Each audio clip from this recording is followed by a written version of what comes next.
Hello everyone, programming सीखने के लिए लर्न प्रोग्रामिंग चैनल को सब्सक्राइब करें। हेलो एवरीवन, आज की इस वीडियो के अंदर हम नेस्टेड फॉर लूप का यूज करते हुए पैटर्न का प्रोग्राम करेंगे। जो पैटर्न इस तरह का है 1 2 2 और 3 3। ये पैटर्न हमें प्रिंट करना है। तो उसके लिए हमने हेडर फाइल इंक्लूड कर ली है और मेन फंक्शन से हमारे प्रोग्राम को स्टार्ट करेंगे।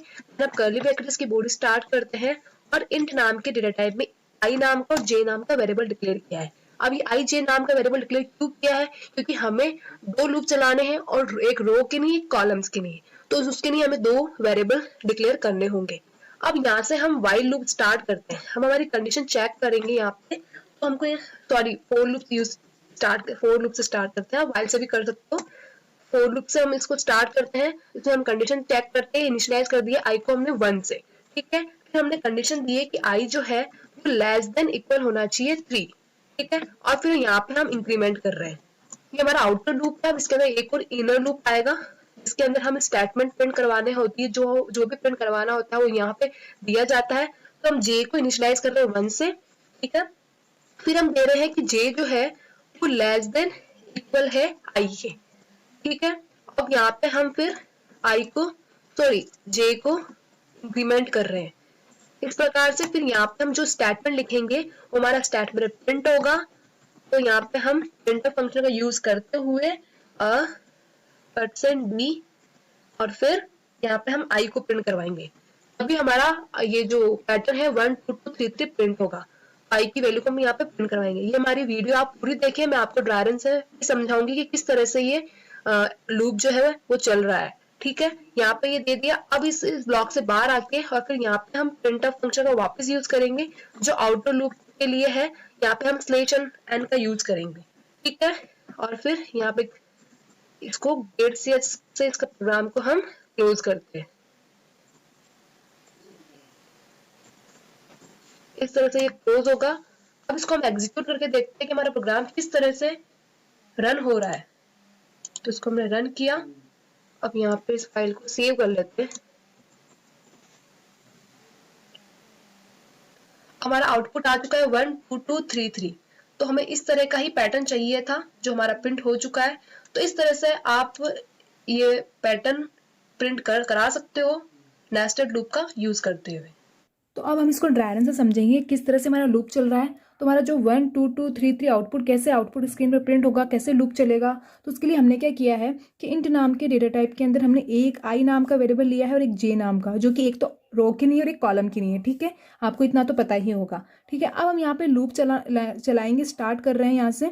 तो हम आई को हमने इनिशलाइज किया है 1 से और फिर बोला है कि जो आई है वो लेस देन होना चाहिए 3 और जो आई फिर इंक्रीमेंट हो जाएगा ++, ठीक है। ये हमारा आउटर लूप है। अब इसके अंदर हम इनर लूप चलाएंगे। तो यहाँ पे हम इनर लूप चलाते हैं क्योंकि हमको रो और कॉलम्स दोनों के लिए लूप चलाना पड़ेगा, तभी हमारा जो 1 2 2 3 3 आउटपुट प्रिंट होगा। तो उसके लिए हम जे को इनिशियलाइज किया है 1 से। अब हमने बोला है कि जे लेस देन इक्वल है आई से, ये कंडीशन दी। और फिर यहाँ पे हमने बोला है कि जे ++ यहाँ पे इंक्रीमेंट होगा, ठीक है। अब यहाँ पे इसके अंदर जो इनर लूप में लिखा स्टेटमेंट, हमेशा कोई भी स्टेटमेंट हमें प्रिंट करवाना होता है तो इनर लूप की हेल्प से हम उसको प्रिंट करवा सकते हैं। तो हमको क्या करना है, हमें जे की वैल्यू प्रिंट करवानी है, हमको आई की वैल्यू प्रिंट करवानी तभी हमारा जो वो आउटपुट स्क्रीन के ऊपर 1 2 2 3 3 आउटपुट प्रिंट होगा। तो यहाँ आई की वैल्यू को हम स्टोर करवा देते हैं और फिर यहाँ पे ये वाला ब्लॉक क्लोज हो जाएगा। और जो फर्स्ट वाला जो आउटर लूप था उसमें जो उसके लिए हम यहाँ पे स्टेटमेंट देंगे। तो अगर हमारा ये वाला ब्लॉक की कंडीशन फॉल्स हो जाएगी तो फिर यहाँ पे ये वाला सेकंड वाला जो आउटर लूप का ब्लॉक है उसमें लिखा स्टेटमेंट है वो प्रिंट हो जाएगा। तो इसके लिए हम यहाँ पे नेक्स्ट लाइन का यूज कर लेते हैं ताकि हमारा आउटपुट फिर नेक्स्ट लाइन में आ जाए। और फिर यहाँ पे हम ये वाला लूप भी क्लोज करते हैं, ठीक है। अब इसको समझते हैं कि कैसे हमारा लूप चलेगा। तो उसके लिए हम सबसे पहले फर्स्ट वाले आउटर लूप को समझेंगे। आई की वैल्यू क्या है 1, यानी कि आई की वैल्यू है हमारी 1, ठीक है। इनिशियलाइज की हमने 1 से और फिर हम यहाँ पे वो आई 1 हो चुका है और आई लेस देन इक्वल 3, कंडीशन है ट्रू। आई जो है छोटा है 3 से, ठीक है। कंडीशन ट्रू होते ही ये जो आउटर लूप होगा वो हमारे इनर लूप में आ जाएगा, ठीक है। फिर इसकी कंडीशन को चेक करेगा। यहाँ पे भी जे की वैल्यू क्या है 1, तो जे हम यहाँ 1 लिख सकते हैं। 1 लेस देन इक्वल आई की वैल्यू क्या है, अभी करंट वैल्यू है 1, ठीक है। ये कंडीशन हो गई ट्रू। जैसे ही मैंने बोला कि कंडीशन ट्रू होगी तो इसमें इनर लूप में जो लिखा स्टेटमेंट है उसमें जो जिसकी वैल्यू को हम स्टोर करवा रहे हैं उसकी वैल्यू हमारी स्टोर हो जाएगी।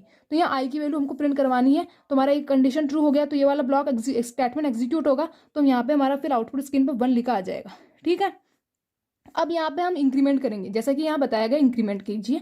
तो आई से इसको इंक्रीमेंट किया तो 1 इंक्रीमेंट हो गया, ये हो गया 2। क्या 2 लेस देन इक्वल 1 है? Condition false.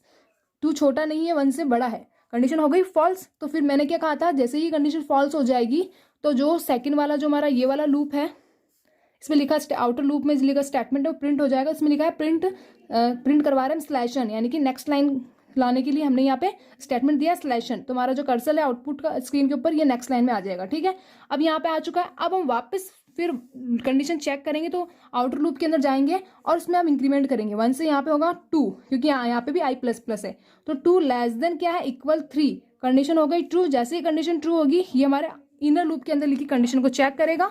अब यहाँ पे पहले क्या था, 2 लेस देन इक्वल 1, तो कंडीशन हो गई फॉल्स। जैसे ही कंडीशन फॉल्स हो जाएगी तो फिर यहाँ पे ये करंट वैल्यू इसकी क्या हो गई, आई की 1 हो गई। तो 1 लेस देन इक्वल है, सॉरी 1 लेस देन इक्वल, अब आई की वैल्यू करंट वैल्यू क्या है 2, क्योंकि हमने यहाँ पे आई से इसको इंक्रीमेंट करके इसकी वैल्यू कर दी 2, तो आई की वैल्यू हो गई 2। तो आई लेस देन इक्वल 2, कंडीशन हो गई ट्रू। ये कंडीशन जैसे ट्रू होगी तो इसमें जो लिखा स्टेटमेंट प्रिंट होगा, तो इसका मतलब आई की वैल्यू यहाँ पे प्रिंट होगी। तो आई की वैल्यू क्या है, अभी करंट वैल्यू आई की हमने क्या कर दी 2, क्योंकि पहले तो 1 थी, उससे इंक्रीमेंट होगी 2 होगी, तो आई की वैल्यू प्रिंट हो रही है यहाँ पे। तो हम यहाँ पे क्या प्रिंट करवाएंगे 2। ठीक है, अब हम कंडीशन, अब यहाँ पे वापस इंक्रीमेंट होगा 1 से, तो जे को 1 से इंक्रीमेंट किया तो क्या हो गया 2 लेस देन इक्वल 2। तो यहाँ पे वापस कंडीशन ट्रू होगी, 2 लेस देन नहीं लेकिन इक्वल है, तो वापस फिर इसमें आई की वैल्यू प्रिंट करेंगे। तो आई की वैल्यू क्या है 2, तो यहाँ पे वापस 2 आ गया। ठीक है, यहाँ पे आई की वैल्यू वापस 2 हो गई। अब वापस इंक्रीमेंट करेंगे तो 2 से यहाँ पे 3 होगा। जब तक हम इंक्रीमेंट करेंगे, जब तक कि हमारी जो कंडीशन है फॉल्स ना हो जाए, तब तक हम इंक्रीमेंट करेंगे। तो अभी तक हमारी कंडीशन ट्रू हो रही है, तो वापस इंक्रीमेंट किया तो आई, अब जे की वैल्यू क्या हो गई 3 हो गई, लेकिन आई की वैल्यू तो 2 ही है, क्योंकि एक बार हमने एक बार ही की उसकी वैल्यू को इंक्रीमेंट। तो आई ये जे तो हो गया 3 और ये रह गया 2, इसका मतलब कंडीशन हो गई फॉल्स। जैसे ही कंडीशन फॉल्स होगी, वापस इस वाले स्टेटमेंट में आ जाएगा, स्लैशन का यूज करेंगे, तो स्लैशन के लिए ये नेक्स्ट लाइन, इसका कर्सर नेक्स्ट लाइन में आ जाएगा। फिर ये वापस हमारे आउटर लूप में जाके कंडीशन चेक करेगा। तो अब पहले तो क्या थी 2 थी, अब यहाँ पे इसकी इंक्रीमेंट करेंगे वापस, तो 2 लेस देन इक्वल 3 इंक्रीमेंट हुआ, तो ये कंडीशन क्या हुई ट्रू हुई।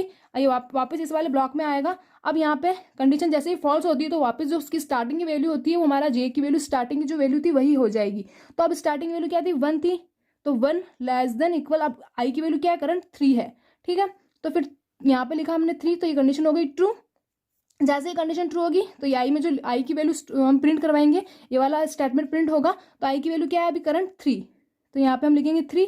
अब हम इसको अब आई ये जे की वैल्यू वापस इंक्रीमेंट करेंगे, तो 1 से यहाँ पे लिख रही हूँ मैं, 1 से वो हो गई 2, तो 2 लेस देन है इक्वल 3, कंडीशन हो गई ट्रू। तो वापस 3, क्योंकि आई की वैल्यू हमको प्रिंट करवानी है, तो वापस आई की वैल्यू के अंदर क्या है 3 है, तो 3 प्रिंट हो जाएगा। फिर 3 वापस इंक्रीमेंट करेंगे जे को, जब तक करेंगे जब तक कंडीशन फॉल्स नहीं हो जाती है।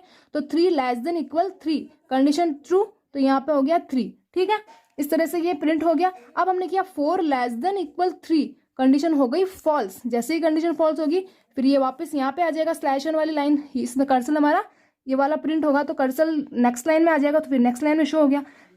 तो अब हम यहाँ पे अब इस वाले ब्लॉक में जाएंगे। ठीक है, अब यहाँ पे कंडीशन चेक करेंगे 4 लेस देन इक्वल 3, इसकी भी कंडीशन फॉल्स होगी, मतलब कि हमारा लूप जो है वो यहीं तक ही चलेगा, ये 1 या 3 तक चलेगा, क्योंकि हमने यहाँ पे बोल रखा है कि आई लेस देन इक्वल 3। जैसे ही 3 होगा तो वहीं पे हमारा जो लूप है वो स्टॉप हो जाएगा। तो इस तरह से आप नेस्टेड फॉर लूप का यूज करके और ये वाला पैटर्न प्रिंट कर सकते हो। और उसको मैंने आपको ड्राई रन से भी समझाया कि उसमें कैसे लूप चल रहा है।